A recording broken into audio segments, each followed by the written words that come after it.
hello लोगोफोर नोंथांमोननिसिम आं मोनसे आंनि एसके ब्लग इउट्यूब चेनेलनि गेजेरजों बरायबावनाय थाबाय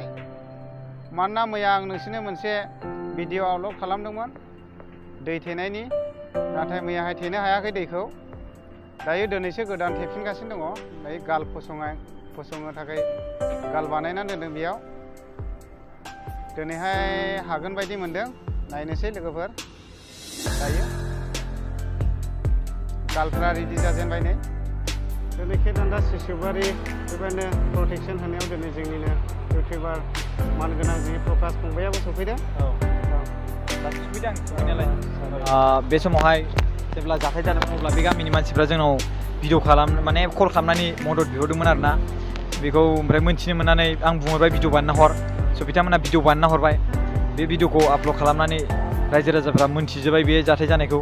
आरो लोगोसे जोंनिफ्राय जों जि हायो जों बेखौ मदद होबाय दुखुनांथाव बाथ्राया बै समाव बिराद माने आंबो नांफादोंमोन आरोना दुखुनांथावा बेनो कि बिसोरना बिराद गासिबो माने जेसेबांखिनि सम्पति दंमोन बे सिलिंखार जाजोब्बाय जायखौ बिथांमोना दा मोनफिनगोना एसे जिउआव थानायावथ' मोनखागोन आं दैजों हमनो थिनो बिथांमोनखौ खस्थ' खालामफिननांगोन आरोना अब्लाबो दुखु नाङो एफा हा लस जाबाय नङा होमबा बेसेबांबा बुरजा हा खुरखाबाय बेफोरो धेमालि बाथ्रा नामा आरो लोगोसे गावसिनि सम्पति नङा होमबा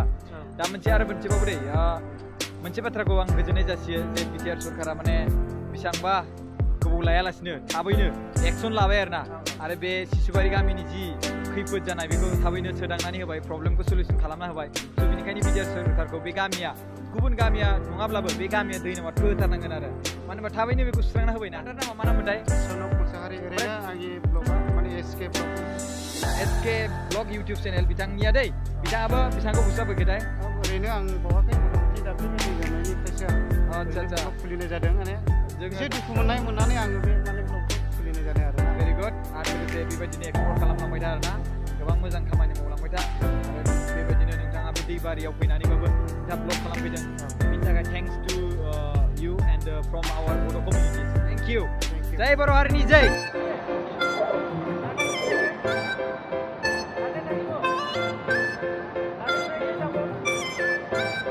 जोबोद खस्थ' मोनबाय बिथांमोना गाल बानायगासिनो दङ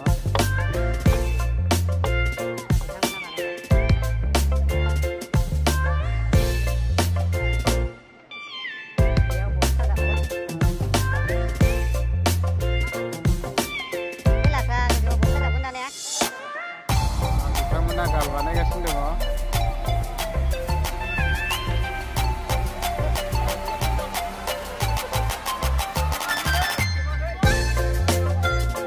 ओरै सिगाङाव थांदोंमोन दैया खेदान्दा सिशुबारिजों नोंथांमोननो आं देखायगासिनो समाव मोनानै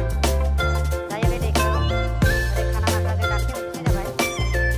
बे दैया दायो खानामाख्राजों दाबसे खानामाख्रा दिनैहाय थेनो हागोन बायदि मोनदों दा हागोन बायदि मोनदों आच्छा ओरैनो खमैनो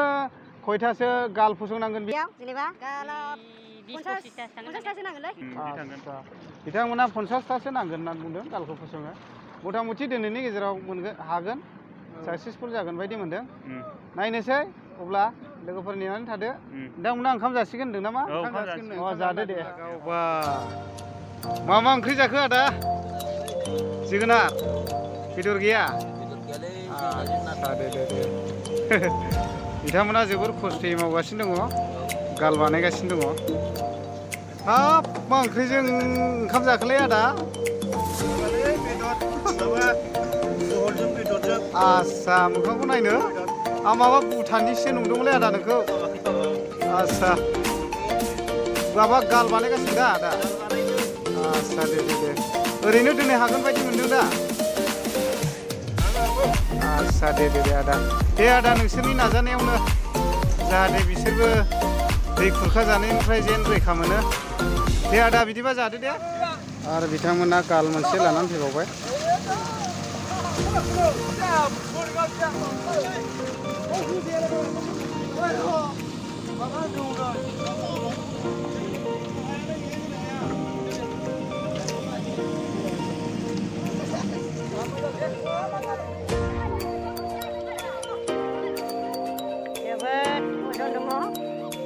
बानना लाबोनांदों बिथांमोना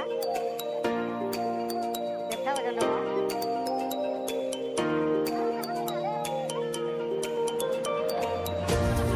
दायो गालाव हाग्रा थाबनो थाखाय हाग्रा बिलाइ लाना फैनो गोनां जादों बिथांमोना दैयाव गालखौ फसंगासिनो दङ जोबोद कारेन्ट दैया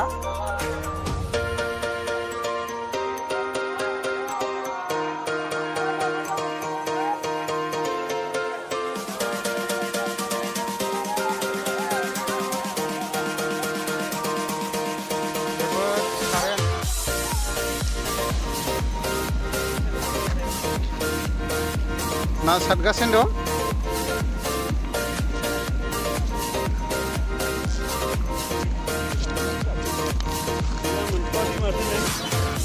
मासेबो गाखोथ'वाखैनानो दा दै लैबासो मोनगोन ने गुमै औ आसा दं दे दायो दैया रानबायानो बयबो मानसिफ्रा ना सारगासिनो दङ ना मोनगासिनो दङ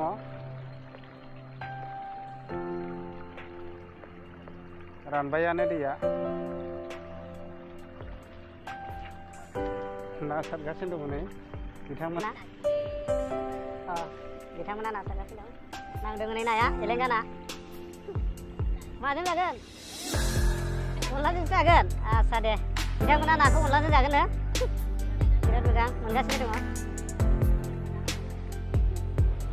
ओरैनो बे दैखौहाय दिनैहाय दानगार हरनो हागोन बायदि मोनदों दानिया हागोन आदा जाहैनो हागौ हागोन ना हाया नायनोसै हायोब्लाथ' मोजां माने अखाबो हादों दैबो देदों नाजागासिनो दङ लोगोफोर हानायखिनिखौ बोलो होदों आसा दे नायलांबाय था लोगोफोर लागावदो मानसियासो थांनोसैमोन दैयाव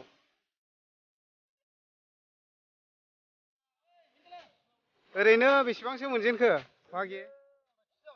आधा केजिसो ने आसा थिग दं दे दायो नाङाखिसै ने माने मानसिया ससे थांफानाय जादों नालाय बेखौ गिबाय बियो आसा दे होफिनदो बिदिबा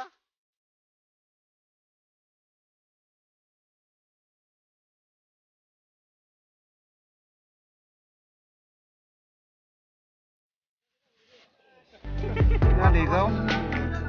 आदाना बारलिना सौग्रावनानै फासियानो एकदमबारे जिलांजोब्बाय ओरैनो खमैनो बेसेबांसो जागौमोन आदा बे बारलिया सेरथामसो जागौमोन ना आस्सा मोनगोन आदा दैया लैगासिनो दं नालाय बारलि नाया सौग्रावदों बिनि फासियाव आसा थिग दं दसेनि उनाव मोनगोन बे नाखौ डिस्ट्रिक्ट खयलामयला रेसिडेन्सिनि सिङाव थानाय केदान्दा सिसुबारि गामि गेजेरजों फैनाय दांगाय दैसा बे दैखौ दिनै थेनाय जाबाय दिनै बे दैखौ थेनायाव जोंनिनो चिफ सारनि मानगोनां ओइसडि सार बिथाङाबो नुजाथिफैदों एक्सुवेलि बे गामियाथ' बेफ्राव गासिबो न'खर दङमोन न'खरखौथ' खुरखानानै लानानै थांबाय खिन्थु माखासे जेनाखि न'खरफोर दंबावो ओरैबो माखासे न'खरफोर दंबावो बेखौ जेनाखि जोंनि मैयानिफ्राय थेनायनि हाबाफारि बे थेनायनि हाबाफारिनि थाखाय दिनै दैया अलमस्ट रानबाय दैया एसेल' बोहैबोबाय दा बे खुरखानो हानाय मोनसे अबस्थायाव गैला बे दैया एटलिस्ट जोङो जेसेबां डेमेज जानांगौमोन बेसे डेमेज जानायनिफ्राय जोङो एसेबाबो रैखा मोनबाय होननानै आङो सानो गोजोननाय थाबाय सारनिसिम नोंथांमोना आंनि भिडिअखौ नायनानै मोजां मोनदोंब्ला लाइक होदो आरो शेयार खालामदो आरो लोगोसे कमेन्ट